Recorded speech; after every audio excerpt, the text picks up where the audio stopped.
y'all make sure y'all hit that like button. And if you like what you see, subscribe. And once you subscribe, you'll be open to all of the different celebrity news, celebrity legal news that I have gone over on this channel. So make sure that you subscribe. And also, if you were here because you liked my movie and television reviews, please make sure you hit and subscribe to my second channel at PETV underscore reacts. That's where I'll be doing my movie and my television review and some of my reactions. I'll be doing reactions to other people's videos and things like that. Uh, and we'll have a funky good time over there. If I could get at least 200 of you all to go over there, I will be able to go live, and we'll be able to do that live over there as well. Y'all, we got Donnie McClurkin to go over, but before we go over Donnie McClurkin's tale, let's talk about Cardi B, because yesterday I was going to talk about her, but then we had what happened up in Minnesota. And so that kind of took over that. So it's not a whole lot. It was just enough for, it wasn't a whole lot of stuff on Cardi B, but just enough to say that I covered it. And so what do you say? You're saying, what's going on with Cardi B, Pam? Surely can nothing can be going wrong with Cardi B. Well, Cardi B was defending her father. Now, apparently, all of this kicked off on X. And what happened is there was an X poster that had a rumor circulating that her father had been convicted of attempted SA in Nassau County in 1993 and served 5 years in prison, right? That was the rumor. That was the claim. And like I said, it came from a source, an account over on X that spread. And as people started looking in on it, and I guess people started checking the records down there in Nassau. And then, now I'm trying to think about it. What Nassau County? Are we talking about Nassau County in Florida? Nassau County? Because there's several Nassau counties. Are we talking about Nassau County in the Bahamas? Hold on, y'all. Let me, because once I hear something, Nassau County. Okay, so they're talking about in New York, Nassau County, New York. Because there's a Nassau County, Florida. There's a Nassau County, New York. Okay.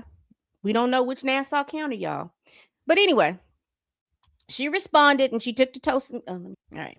So she took to social media. And what interests me is the statement that she made. She says, my father has never been arrested in this country. As a Dominican immigrant, she argued he would have been deported immediately had he committed such a disgusting crime. She said he's never been arrested, and in this country. Hey, Ernest. She said in this country. So that always raises my thing, because words matter. When people say stuff, words matter, because all people wanted to hear was he's never been arrested. And that's how they leave it. But she said in this country. So has he been arrested in another country? I don't know. I'm not saying that he is. I'm just talking about the wording that she used. And she went back and forth with people on Spaces in regards to it. And also they went back and forth with her at another point in time when she talked about robbing and thieving and all this other stuff, men, when she was a stripper. She would rob the folks, and she talked about robbing and jugging, and everybody, like I said, it seems like when women do things that we know that are crime, we kind of poof them, because we like to look at women as these nurturers, these things, but sometimes some of us can be hell on wheels, just like men could be hell on wheels.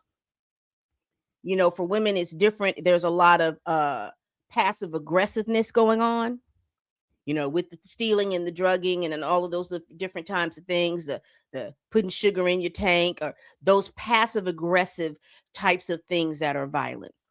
And also women do a lot of violence to young men, particularly underage men, and particularly women in a certain level of authority. This is why, because people are like, dog, we keep hearing about a lot of women, a lot of teachers having essay things of them. No, they've always had it.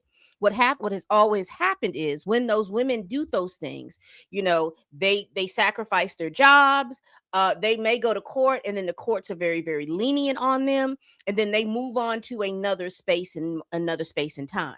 And a lot of times I have seen that they'll move to another space, they'll move to another time, they'll get married.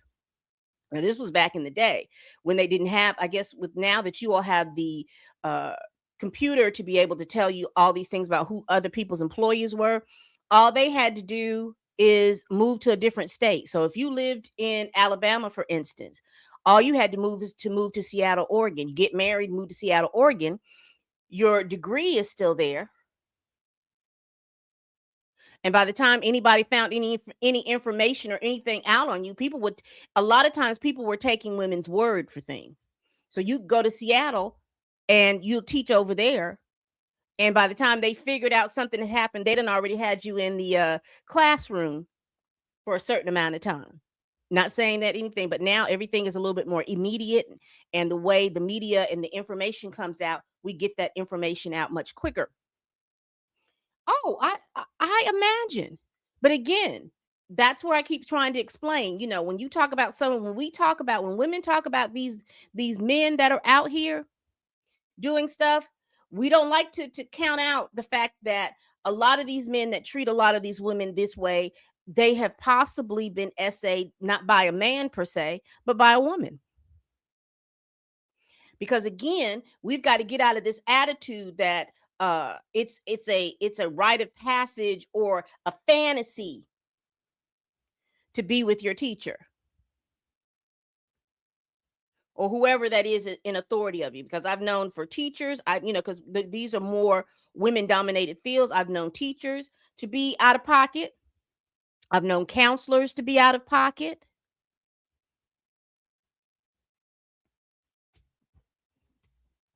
So we just got to get out of that, good, bad, or indifferent. People have got to be accountable for their actions, good, bad, or indifferent.